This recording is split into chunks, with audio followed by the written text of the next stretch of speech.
Okay, so I said I would read this fanfiction and do my commentary on it for Freifraufischer. So I'm going to start. Apparently, it's a fairly long fic, and fair warning, I've already read part of the first chapter, and it was so ridiculous that I said I would do this. The fanfiction is The Wicked Stepmother by Serious Fic, and I'm hoping this is the one that she means, because, of course, it's not on AO3 anymore, and I found it on AFF. So, hopefully, this is the right one, and if not, she'll tell me. But it's pretty silly, anyways, from what I've read thus far. Snow White heard her baby crying. It doomed her, and it saved her. A minute ago, knowing she'd just begun 28 years of separation from Emma, she'd have given anything to hear her little coos and cries once more. But now that sound crawled inside her and wrenched her open. Snow White had sent her away with Charming. Why was he bringing Emma back? Was it even him? What was wrong? Then Regina walked in, and Snow knew everything. I don't know why there's a colon there. She was holding Emma, rocking her like a born mother. The baby gurgled curiously. Curiously? How does one gurgle curiously? Anyways, Regina paid her as much attention as a lapdog. You know, I will give you and Charming this. You have obscenely good genetics. Do you think baby Emma here will grow up to have your cheekbones? I can't imagine her any other way. Creepy. Snow opened her mouth to speak, but a quick gesture from Regina, and a guard had slapped her across the face, his metal gauntlet bringing blood to her mouth. Yes, I know, Regina said, all mocking sympathy. Don't hurt my baby, don't hurt my husband, kill me if you like. Do you really think it's about killing you at this point, though? I'm more about sadistic choices at this stage in my life. Okay, who says that, really? I mean, I'm more about sadistic choices. I, a verified sadist, would not say that. The baby started crying again. Regina hummed disappointedly and then made another gesture. The guard ripped open Snow's dress, exposing her to Regina and her whole cadre. With a sniff of amusement, Regina pushed Emma into Snow's arms. Give the little brat something to drink. Mustering her dignity, holding her dress shut as best she could, Snow pulled Emma's mouth to her breast. Despite everything, she could take some comfort in how Emma quieted instantly, suckling peacefully at Snow like they were the only two people in the world. Look at me, Regina demanded, her voice promising swift retaliation if Snow didn't. Snow shot her a hateful gaze. And you're going to miss the sadistic choice. Oh, wait, you're going to miss the sadistic choice. And... Regina nodded to the window. The cursed land that was stained in a way that reminded Snow of blood, despite the purple color. You can have your baby in your new world. You can even have your husband. You won't remember. You get to forget. And for a moment, Regina's voice was ruing, envious even. But you'll be a family. Snow refused to break down. If anyone else had promised that, if the lowliest serf had said as much, it would have brought tears to her eyes. She kept Regina fixed in her glare. And in 18 years, when your darling child is as beautiful and fair as you or I was, I'll return. I'll take her from you. I will corrupt her to the marrow of her bones, and you won't even be able to warn her. You'll watch as I take my prize. Who knows? Perhaps you'll even approve of me courting your little princess. And what's the choice? Snow asked, not even letting herself think of what Regina had threatened. Well, I could just kill you now. And your husband. And your daughter. The first sentence filled Snow with hope. Even the second left her with a little. He'd agree with her without a second's hesitation if it would protect Emma. But losing everyone, even if it would put them out of Regina's reach, once and for all, no. No. We'll take our chances. Regina smiled. The curse was at the door now. It seeped in through the door, as subtle as a dream shifting into a nightmare. I knew you would. I guess I'm not much for sadistic choices after all. From here on out, I'll just take what I want. Dun dun dun. It was Emma Blanchard's 18th birthday party, and she was bored sick. There was pizza, sure, and ice cream and, well, balloons. Perfectly fine for, like, Tuesday. But as soon as her mom's party was up, she could go hang out with her friends and have some real fun. But as soon as her... Oh, wait. Instead, Mary Margaret was threatening to watch practical magic with her like it was some kind of ritual, and she thought she saw Jonathan and her mom actually going over lesson plans. None of her real friends were here. It was her parents' friends, and people she was supposed to be friends with, and she was 20 seconds away from just bailing. It'd probably take hours for anyone to notice. There's the birthday girl! Emma plastered a smile on her face as Mary Margaret returned, bearing another guest to introduce her to. At least this one wasn't 1,000 years old like most of her friends.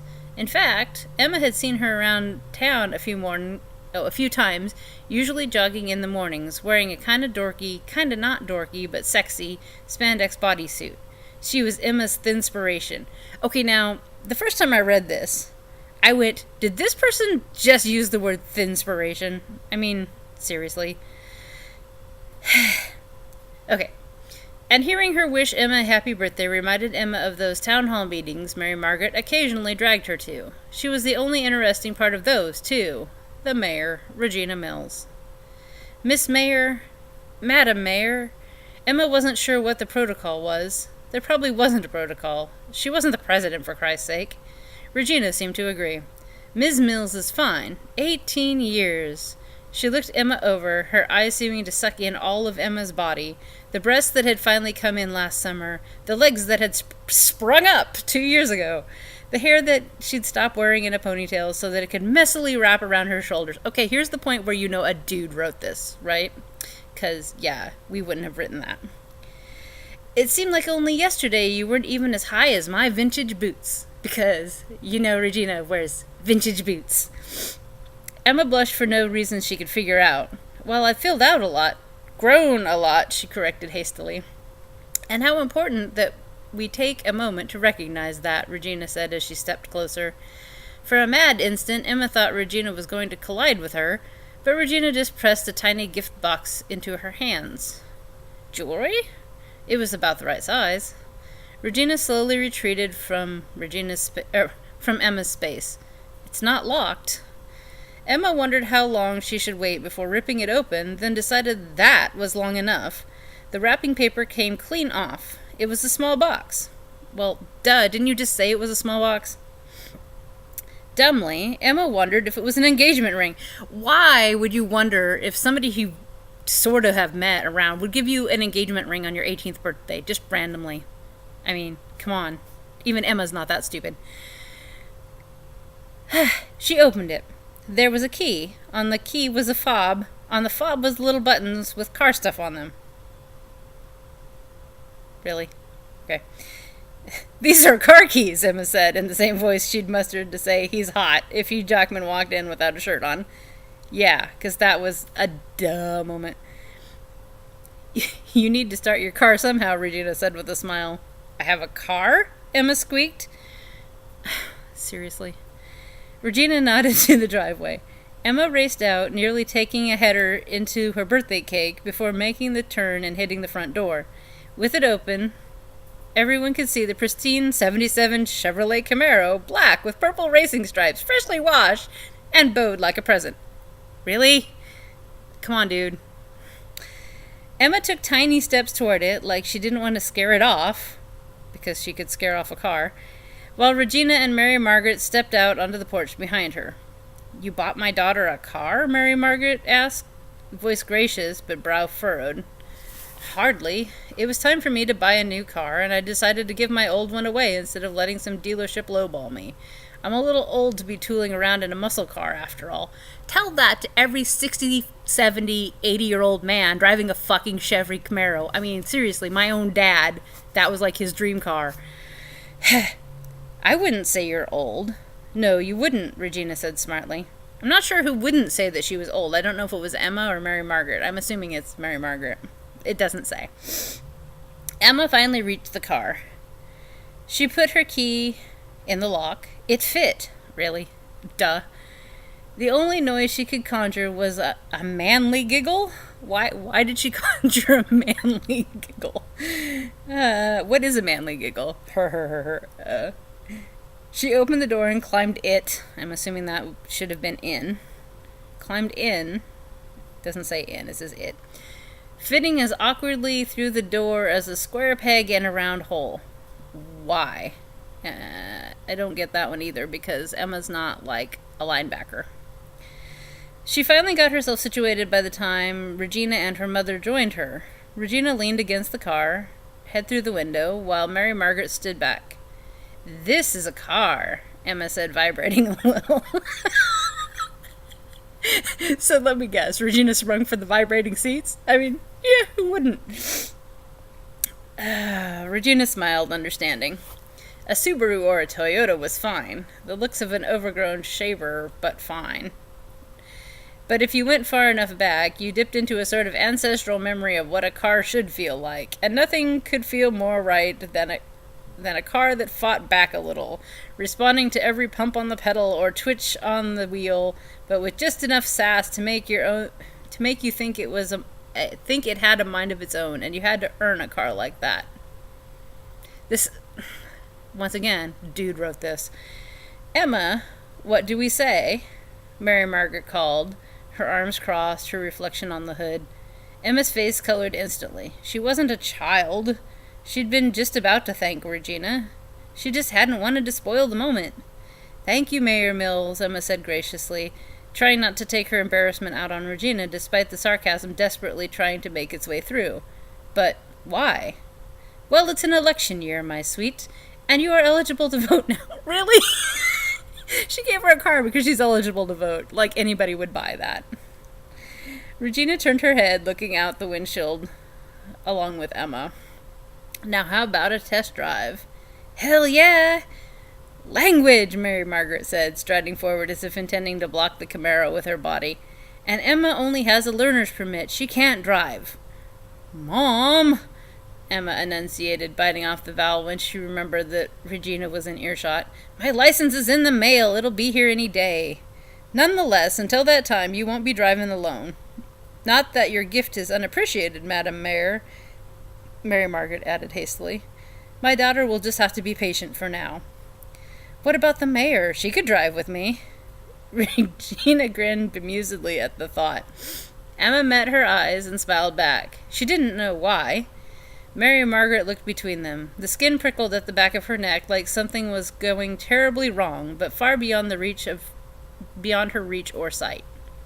"Well, Miss Blanchard?" Regina asked, facing Mary Margaret now. Mary Margaret hesitated. "I don't think that's a good idea." "Mom!" "Emma is very inexperienced. The last time we went for a drive, she hit a trash can. I'd like to teach her a few more things about the road before I let anyone else drive with her. I'm sure you understand." Okay, here's the thing. If her license is supposedly in the mail, how is she such a bad driver? I mean, she had to have passed the exam. One would hope. "Of course," Regina said, her vowels clipped off in a painfully formal way. She laid her hand down on the hood, the long fingers pale strips of gold on the dark finish. Emma found her eyes drawn to those coyly curled fingers as they moved over the car as fondly as a lover's caress. "Another time, Emma. Perhaps when you get your license, you could come by my place and give me a ride." But didn't Emma say that her license was in the mail? I mean, let's go back here. My license is in the mail. It'll be here any day. So what is it? Does she have a permit? Does she have a license? I guess we don't know. Somebody isn't very good with details. But Emma can come by and give her a ride. Emma nodded like a broken bobblehead. Okay. Cool. I mean, I'd like that. I'm sure you would. Regina took her hand away from the cool metal, catching it in her other hand. Emma imagined the chill of the metal fading between her fingers. It probably would have felt amazing to be touched by her, like winter and spring all at once. Where did that come from, Emma wondered. Regina was eyeing Mary Margaret now, her back wholly turned on Emma. "Now then, tell me there's cake at this little gathering." Because we all know that Regina eats so much cake, right? Now we go to the next section. Emma had expected her boyfriend to jump at a ride in a genuine American gas guzzler. Scott was always talking about how he planned to go skydiving someday. What does skydiving and muscle cars have to do with anything? I mean, how do they relate to each other? Anyways, but apparently going over 55 miles per hour only appealed to him when it was a mile off the ground. Nut. Emma had had her car for a week, and her license almost... See, now she has her license. Really. Okay. Emma had had her car for a week, and her license almost that long, so she'd already learned how to put the Camaro through its paces. They orbited town like a satellite, going almost the same speed, too, throwing up leaves with their velocity like a child splashing in puddles. Okay. Scott held on to the oh shit handle like it was an oh free candy handle. Do you have to go so fast? Emma's hands kneaded the steering wheel. No, I don't have to, but I can. Hands throttling the wheel, Emma spun them around a tight twist in the road. Scott whimpered a bit. Man, he's a pussy, isn't he? They'd been together since elementary school, where he'd been the only boy willing to keep pulling her ponytail after she clobbered Billy Finch. In middle school, they'd been bros, Billy sneaking her his dad's beer, and Emma bringing him her mom's lingerie catalogs. In high school, they'd made it official, going out to Sandra Bullock movies together and everything. There had been some make-out sessions. He'd let her feel her up. I think that meant she'd let her feel... Whatever. When those Sandra Bullock movies got steamy... When did Sandra Bullock movies get steamy? I must have blocked those out of my memory. I'll need to go find them because I want to see steamy Sandra Bullock movies. Anyways, but her mother had this lecture about waiting for the right guy that her mind skipped to like a radio preset whenever he reached below her waist. It was total bullshit, but she was a virgin at 18. Fucking Maine.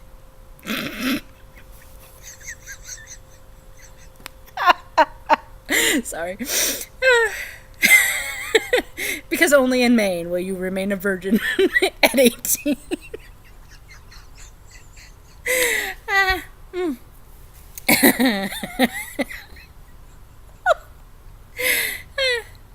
Emma noticed Scott biting his lip like he was trying to keep from screaming, trying not to take too much pleasure in his distress, the big baby. She grabbed his hand and pulled it onto her thigh. She was wearing a skirt. Hold on tight, she told him. You wouldn't want to... Look out! Emma's eyes darted back to the road. There was a car parked half a mile in front of them. She stomped on the brakes with video game reflexes, but nothing happened. For 2 whole seconds, she was practically standing on the pedal when the wheels locked and the Camaro slowed, just in time to slap into the other car instead of smash. Emma pulled herself out of the car like she was jumping out of a haunted house. She'd tested those brakes. They should have stopped in time. Her mom was going to kill her. How could this get any worse? Wait, okay, so the car was half a mile in front of them. That's quite a ways, even if your, brakes aren't working. I wonder if this guy realizes how far a half a mile actually is. Cause, yeah, I don't know. Maybe since she was orbiting at the speed of the sun, maybe they were going 50,000 miles an hour, and in which case, yeah. So how could this get any worse? Emma? Regina stepped out from the woods, pulling herself from her ear. What was Regina doing in the... Well, Regina does hang out in the woods, in her little tight miniskirts with her shovel. She stepped out of the woods, pulling her cell phone from her ear. Is everything all right? I thought I heard tires screeching. Emma just moaned and sunk to her knees. Well, you would just moan and sink to your knees if Regina stepped out of the woods. So, I can't blame her. Now, there's a section break here, but I don't know why, because it doesn't seem like any time passes. Emma apologized about 100 times before Regina could calm her down. The coolest person in Storybrooke, and Emma had nearly run her over. God. Now the important thing is that we're all right, Regina said briskly, taking charge of the situation. She'd already seated Emma and Scott on a boulder beside the road and checked them for injuries. Of course, she'd also made Emma call her mom and explain what had happened. It was really my fault. I didn't expect my new car to break down so soon. I never should have bought from Purdy Boots' used car lot. Come on, it's my fault, Ms. Mills. Oh, wait, so her new car broke down. Okay, that's why it was on the side of the road half a mile away. Come on, it's my fault, Miss Mills. I wasn't exactly driving defensively. Ixnay, Scott whispered. Ixnay. And who's this? Regina asked, swinging her eyes over to him like a prison guard manning a searchlight. He's I'm her boyfriend, Scott said, almost offensively. Scott Willow, with an incredibly dorky name. What a fine young man. You must keep Emma very happy. Well, yeah, she is. That's good, Regina nodded. It's so hard for a young woman to ask for what she wants in this world. I'd hate to see our girl go unsatisfied. Emma felt a sudden urge to ask Regina what she meant by that. It felt layered, really. Like when her parents had watched Dr. Strangelove as a little girl, and all the jokes had gone over her head. That sentence is not worded very well. It probably should have said when she was a little girl and her parents had watched Dr. Strangelove, because it makes it sound like her parents are a little girl that were watching Dr. Strangelove. Anyways, grammar hat aside. But just then, Mary Margaret's van came hurtling around the corner, almost as fast as Emma's car had. It pulled to a stop well clear of the fender bender, and Mary Margaret stalked out. Emma winced inwardly. This must have been what criminals felt when they saw the bat signal. Crossing her arms, Mary Margaret regarded the three of them. After a brief but intense glance at Emma, she turned her attention to Scott. Scott Willow, I talked to your mother. She seems to think you can walk home, and I happen to agree with her. What did Scott do wrong? He was just in the car with a crazy woman. Anyways, she seems to think you can walk home, and I happen to agree with her. You'd better get going if you don't want to miss supper. It's like 2 miles. Good, you're having lasagna tonight. It has a lot of calories. Regina quirked an eyebrow. You'd better get going then.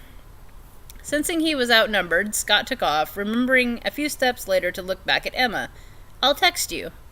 Yeah, Emma replied half-heartedly, in the hopes that if she played dead, maybe Mary Margaret would pass up an easy kill. Drawing out the torture, Mary Margaret looked at Regina. I cannot begin to express how sorry I am for this. Grabbing Emma's arm without looking, she pulled her to her feet and roughly handled her back towards her van. I really thought Emma was more responsible than this. You really don't know your daughter very well, do you? And I want to assure you that she will pay you back every cent of the damages if she has to flip burgers every waking moment for the rest of the year. God, Emma pulled away from Mary Margaret, her glasses sliding down her... Wait, when did Emma have glasses? This is a new development. Okay. Her glasses sliding down her nose before she fixed them. I said I was sorry. It's not like I killed anyone. No, you crashed your new car into a parked car that belongs to the woman who gave you your car. Baby, I already feel bad about it, Mom. You don't have to... Emma stumbled over not saying the F word. If it were anyone else... Rub it in. Wow, guilt.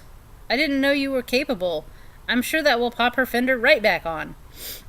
I'm going to pay her back, okay? But I'm not shoveling fries while some old manager guy leers at me.